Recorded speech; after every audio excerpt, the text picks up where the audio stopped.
You have a savings account that quietly makes you proud. $41,000, built one paycheck at a time, sitting there like proof that you did something right. You check it sometimes just to feel the number. Responsible, safe, yours. Now meet Maya. Same company as you, same job title, same $50,000 salary, 2 floors up in the same apartment building. She started saving the exact same month you did, 10 years ago. Her account today is not sitting at $41,000.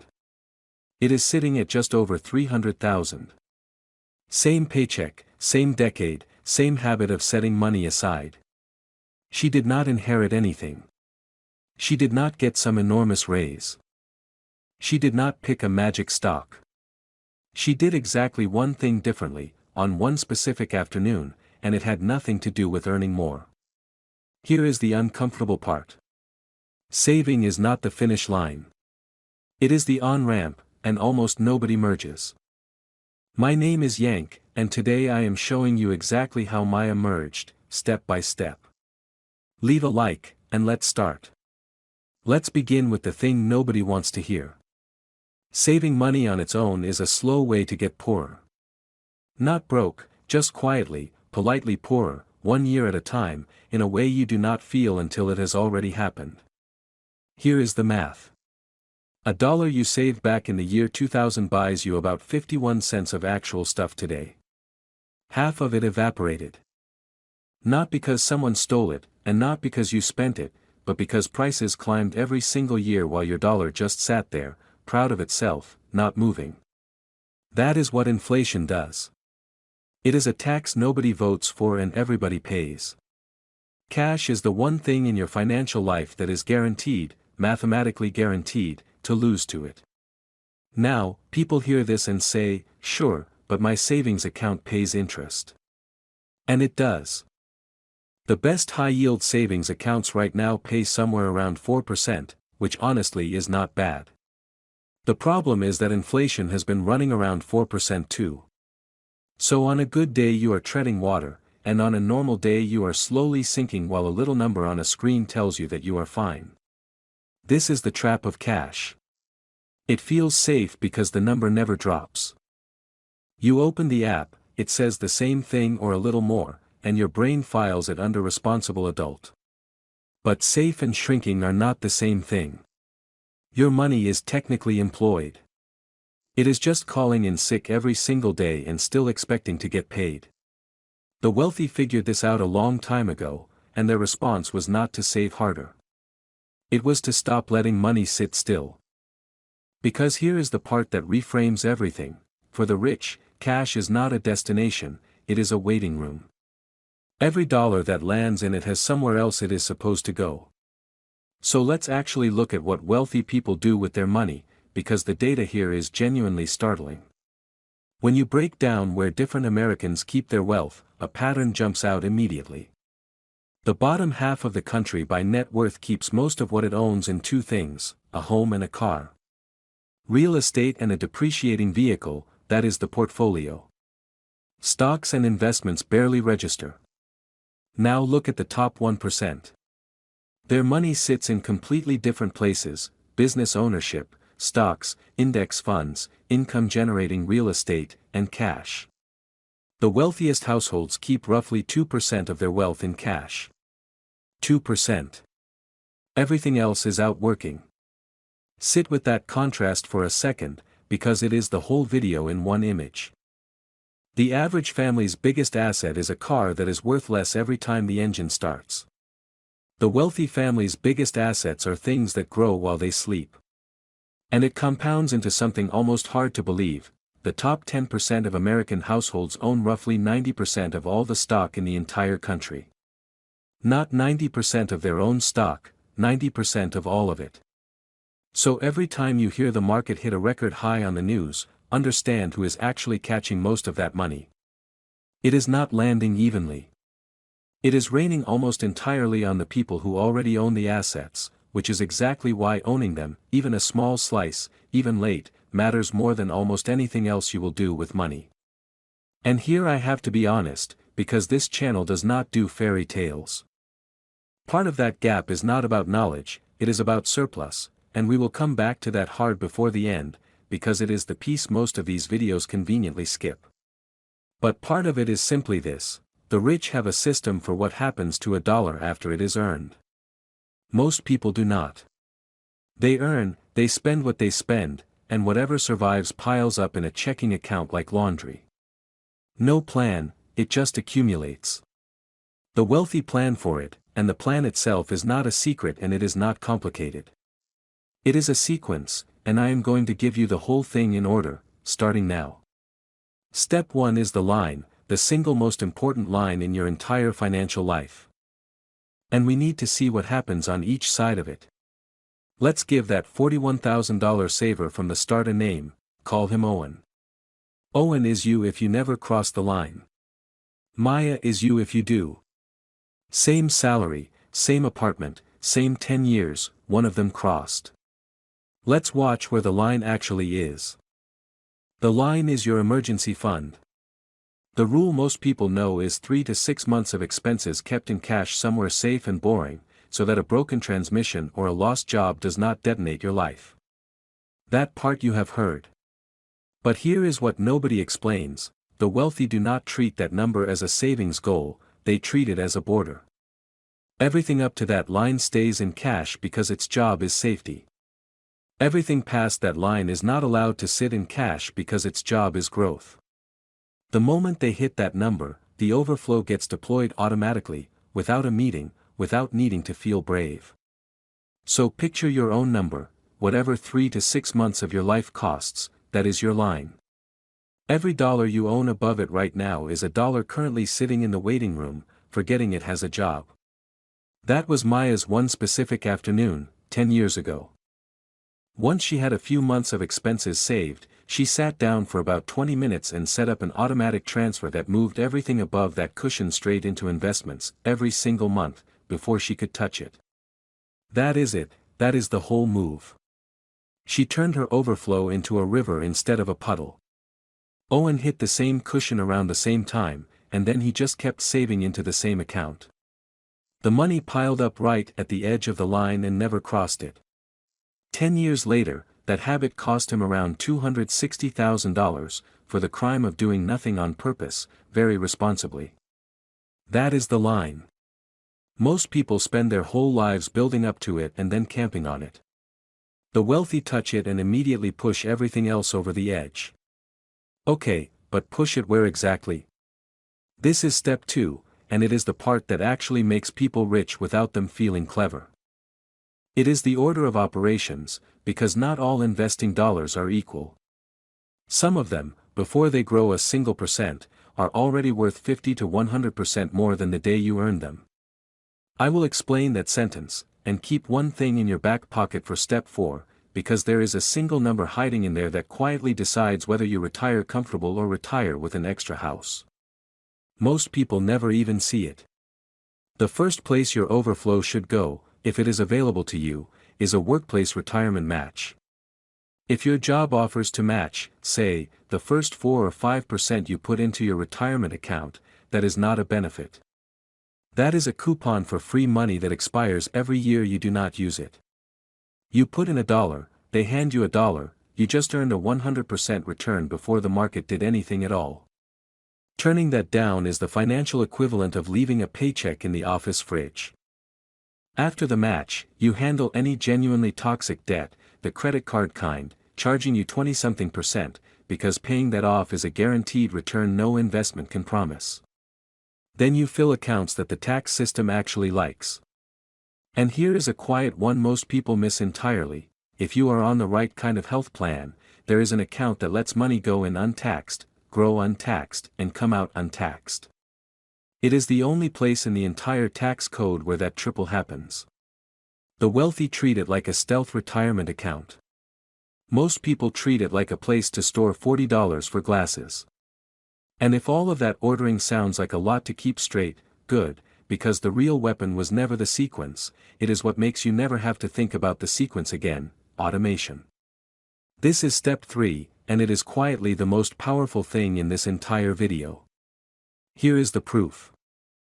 When companies make people opt into their retirement plan, meaning you have to choose it, sign up, take action, about 64% of people participate. When companies flip it and automatically enroll everyone, so investing is the default and you would have to opt out, participation jumps to 94%. Same people, same paychecks, same discipline. The only thing that changed was whether the money moved on its own. That gap, 64 to 94, is the difference between how we imagine wealth is built and how it is actually built. We picture discipline and monk-like restraint at the grocery store. But the consistently wealthy do not rely on any of that. They rely on defaults, moving the money automatically the day after payday, so investing happens before their brain gets a vote. Think about your own month. Willpower at the end of a long day, staring at a checkout screen, loses. Willpower always loses eventually, because it is a finite resource and the world is designed to drain it. So you take yourself out of the equation. You automate the transfer, and then your own laziness starts working for you instead of against you. It is the only time in life that being lazy makes you richer. And automation protects you from something even sneakier than overspending, which is yourself in a panic. There is a long-running study that tracks how the average investor actually performs versus the funds they are invested in. And year after year, the average investor earns less than the very thing they own. Read that twice, they underperform their own investments. How is that even possible? Because they get scared when the market drops and sell at the bottom, then get excited when it is high and buy back in at the top. They do the exact opposite of the plan at the exact worst moments. Automation quietly fixes this too, because a scheduled transfer does not panic. It does not read the news, it just keeps buying calmly while you lose your mind. Which brings us to the last piece of the machine, and the one number that quietly eats fortunes. Step 4, you have crossed the line, you have got the order right, you have automated it, so what does the money actually buy when it lands? This is where people overcomplicate themselves into paralysis. They think investing means picking stocks, reading charts, predicting the next big thing. It does not. For you, investing means buying one boring thing, a low-cost index fund. One single fund that quietly buys you a slice of 500 of the biggest companies in America, all at once. You are not betting on one company. You are not trying to be clever, you are just buying the whole board and betting that the economy, on the whole, keeps growing, which over any long stretch of history it always has. But here is the trap on this step, and it is a sneaky one, because it is dressed up as sophistication, fees. Remember that number I told you to keep in your back pocket? This is it. Watch what 1% does. Say you invest $10,000 and leave it for 30 years.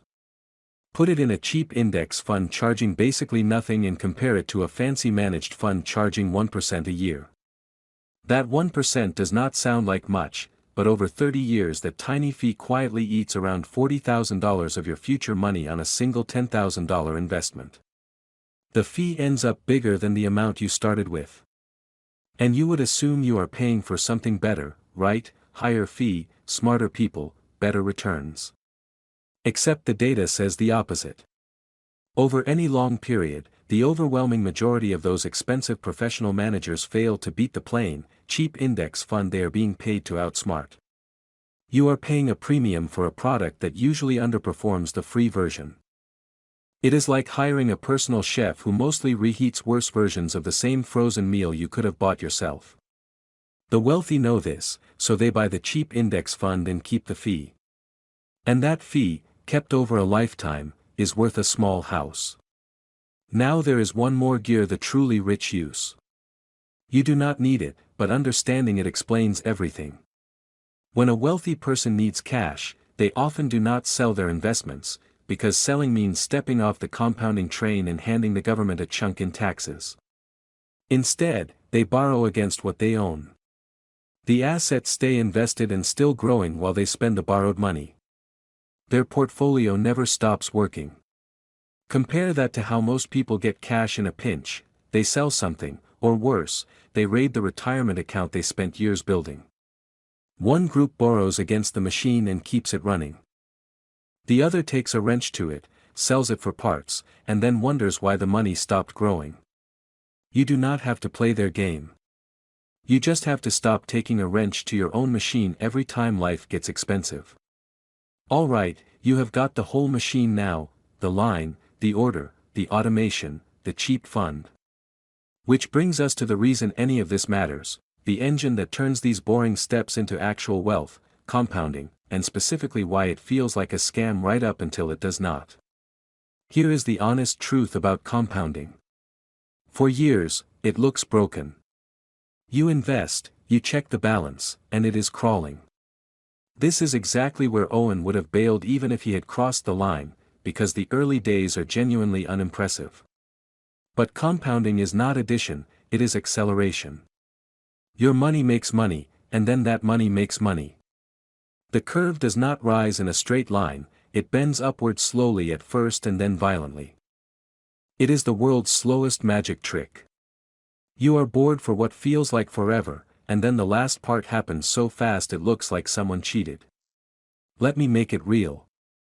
Say you invest $500 a month at a normal long-term return of about 7% after inflation. After 10 years you have got around $86,000. Feels slow, but keep going. After 20 years, $260,000. After 30, over $600,000.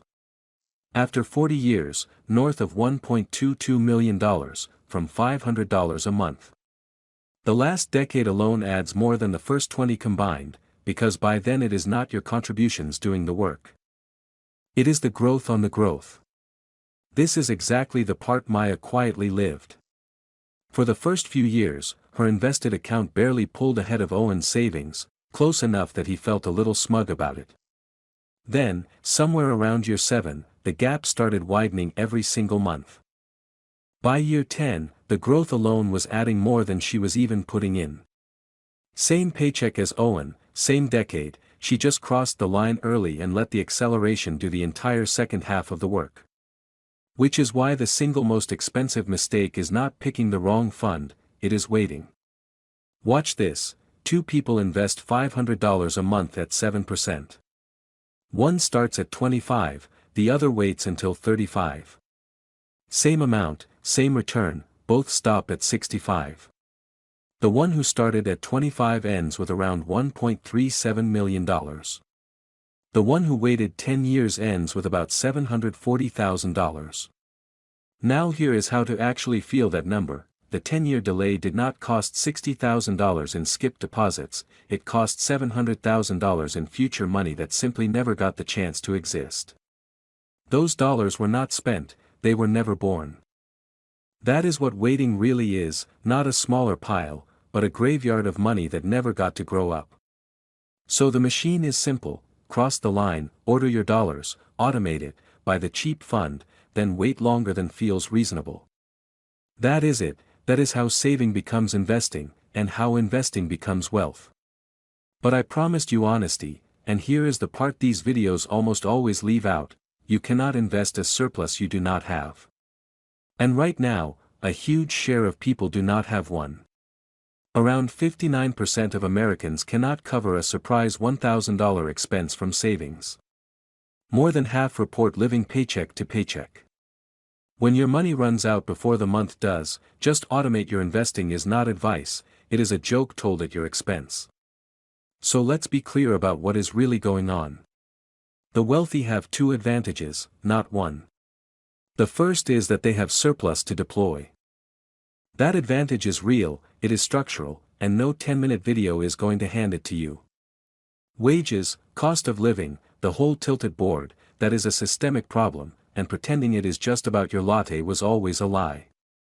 But the second advantage is the system itself, the line, the order, the automation, the cheap fund, the patience, and that one is not locked behind a paywall or a bloodline. That one is just information, and I have now handed you all of it. For the millions of people who do have even a small surplus, $25 a week, 50, whatever survives the month, knowing the system is worth 6 figures over a lifetime. The tragedy is not only that some people cannot cross the line, it is that so many people who could, do not, simply because nobody ever showed them where it was. And that is genuinely why I do this. If you want to go one step further and build a surplus that does not depend on your job at all, I run a school community where I break down exactly how to create and scale a faceless YouTube channel from zero, using everything I have learned across more than 10 successful channels. That is how a lot of people manufacture the surplus this whole video depends on. It is free, the link is in the description, and I will walk you through it step by step. Owen could have had the same salary as Maya, the same cushion, the same decade. He had the surplus. What he did not have was the 20-minute afternoon and the one decision that turned his puddle into a river. That is the whole gap between them, not income, not luck, not a secret, just a line and the choice to step over it. And Owen was never the villain here. Owen is just the version of you that keeps doing the responsible-looking thing that quietly loses. The good news is you get to decide which one you become, and you get to decide it today. So here is the question worth sitting with long after this video ends. Look at your own money right now, not what you earn, what you are doing with what is already there. Is it working, or is it just sitting at the edge of the line waiting for permission? You are always allowed to give it. Cross the line, everything else is just steps. If you want the full free walkthrough on building an income stream of your own, our school community is waiting for you. Links are in the description. And a quick reminder, I am not a financial advisor. This video is for educational purposes only, and what happens next depends entirely on your own decisions. I will see you in the next one.